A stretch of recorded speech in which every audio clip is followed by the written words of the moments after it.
Voilà, les gouvernements d'union nationale en téléchargement ou en gestation. Le président de la République, Félix-Antoine Tshisekedi Tshilombo, a bel et bien constaté que ce gouvernement ne fait absolument rien. C'est pourquoi il s'est prononcé sur le changement du gouvernement ou la destitution de ces fameux gouvernements qui n'arrivent pas à répondre aux désidérata du peuple congolais. Nous avons beaucoup de technocrates dans ce pays. En l'occurrence, M. Muzitu. Muzitu, c'est un grand politicien et un grand technocrate. Oui, ça ce sont des évidences. Cher président de la République, il est temps de penser aussi aux citoyens Muzitu. Il peut faire quelque chose de bon. Il y a aussi Augustin Matata Ponyo qui peut aussi faire quelque chose d'important par rapport à la question sous examen. Beaucoup de membres de l'Union sacrée nous ont déçus. Nous sommes déçus de par leur comportement. Le pays est agressé, le pays est en guerre. Beaucoup attendent seulement que Félix Tshisekedi puisse tomber pour qu'il se prononce. Ça c'est dangereux. Ça c'est terrible. Vous attendez que Félix Tshisekedi puisse tomber pour travailler avec M. Corneille Nangaa. Détrompez-vous. Corneille Nangaa a kozwa bokonzi na mboko te. Corneille Nangaa aza na bénédiction ya ba vrai congolais te. Botika Félix Tshisekedi asala musala na ye. Mais en ce qui concerne le membre du gouvernement d'union nationale, toza na posa ya ba choix élitiste à tous les niveaux. Mboka na biso eza infiltré, ba institution étatique eza presque infiltré. C'est pourquoi nous avons besoin que le président de la République a nommé les biso batu ya malonga.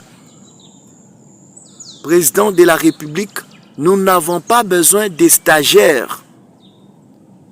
Nous n'avons pas besoin des stagiaires, nous n'avons pas besoin des figurants. Comme maman Judith Souminoa, c'est une figurante. Asali et l'autre côté, fiasco sur fiasco, fiasco total. Maman Azo s'est retrouvée coutouté. Papa président de la République, Tata Mokonzi Mboka, papa, l'air est grave. Nommez-les biso batu o bakozala na précision.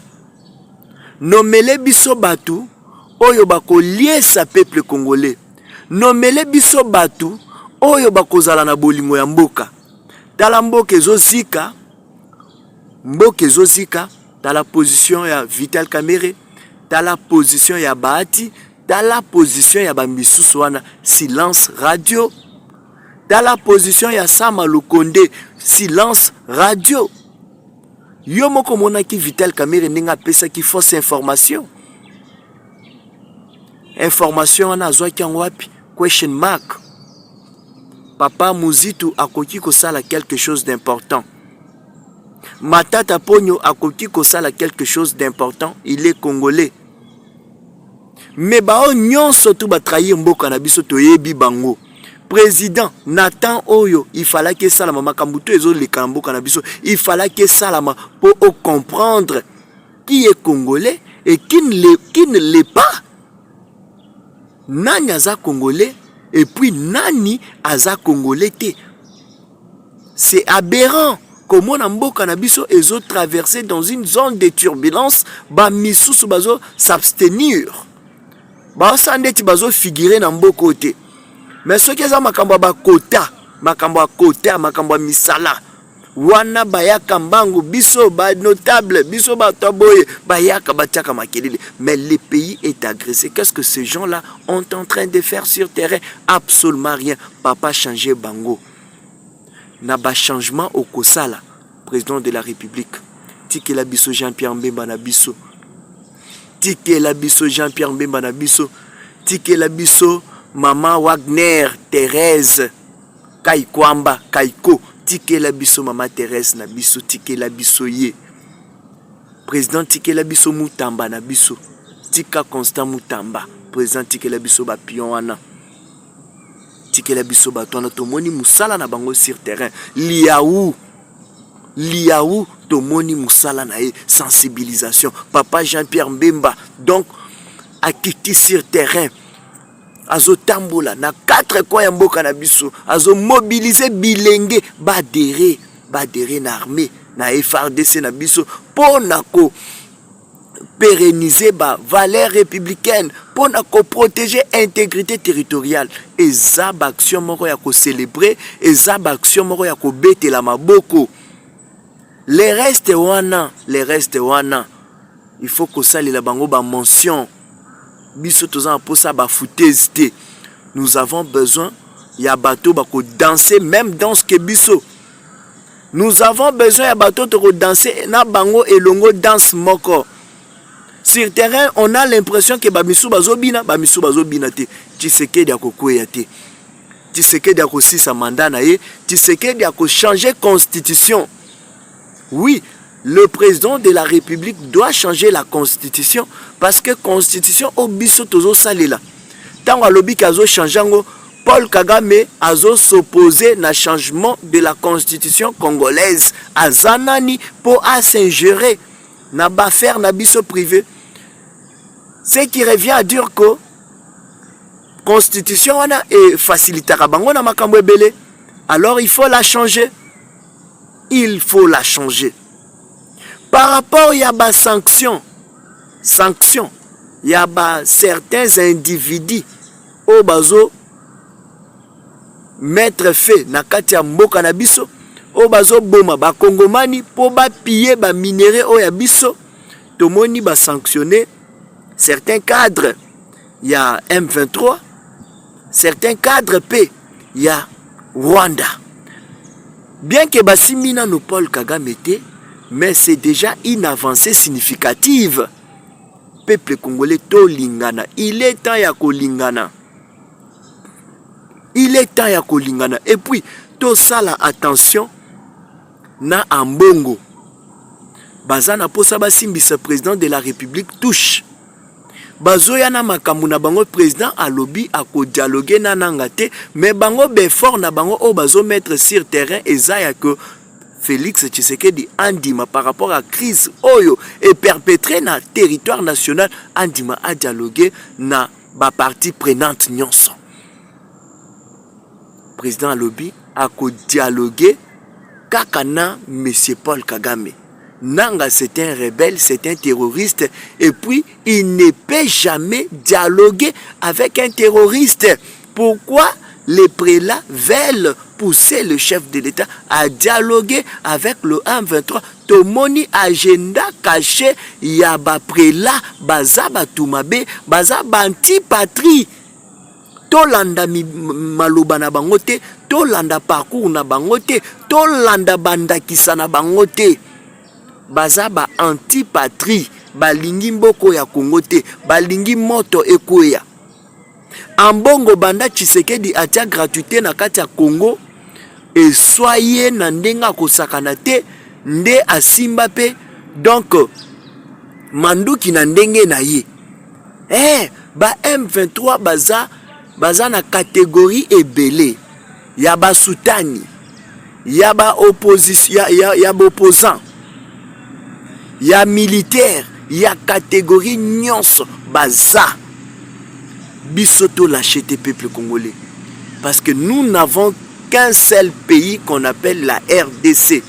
Et on ne peut pas nous intimider dans notre propre pays. On ne peut pas nous intimider. Qui peut nous intimider dans notre propre pays? Personne. Tozo Senga, nous demandons à la communauté nationale, internationale, nous demandons à l'Union européenne, nous demandons aux Nations Unies et surtout au Conseil national des Nations Unies de pouvoir appliquer leur dire. Ils doivent appliquer leur dire que les sanctions contre le 1-23, les Rwandais qui ont perpétré dans notre territoire puisse être exécuté. Bas sanction wana ezala exécuté. Oui, nous sommes un pays souverain. Nous devons vivre dans la paix dans notre pays. La RDC n'a jamais été un problème contre Paul Kagame. Mais c'est Paul Kagame qui est un grand problème contre notre pays. L'Union européenne a toujours été un grand problème contre la République démocratique du Congo. Parce qu'elle est allée conclure ou signer les accords. Les accords des minéraux. Vous voyez? Les accords des minéraux. Namakamwa minéraux. Ils sont allés signer de tels accords avec le Rwanda. Et pourtant, le Rwanda n'a jamais eu de minéraux donc stratégiques. Le sous-sol du Rwanda est tellement pauvre. Peuple congolais, allez-y comprendre. Allez-y comprendre la mauvaise foi des organisations internationales. To simbana, to sala pena mutumoko, to tala na direction munguna, to tutulae. To longana ba distraction, ba distraire bisote. So moni mutu alinga tindelo information moko boye, ba vidéo na bango bazo monter, il faut que bloquer. Bisoto ebike, nous sommes forts, le gouvernement congolais est en train de se mobiliser, est en train de se prendre en charge pour imposer la paix dans notre pays et récupérer les villes qui sont tombées. Moi, je suis votre humble serviteur de Best Moulamba. Je suis là dans le cadre du patriotisme. Nous devons conscientiser. Nous devons conscientiser. Nous devons informer toutes les couches de la population congolaise à se tenir main dans la main pour l'émergence d'une société congolaise juste et développée. Peuple congolais de partout dans le monde, Tokutani Mbalasima. Remaniement en gestation. Gouvernement d'union nationale en gestation. Tosengi bilongi ya sika. Owana to lembi yango. Bati ake wapi? Bati ake wapi? Question mark. Tokutani Mbalasima.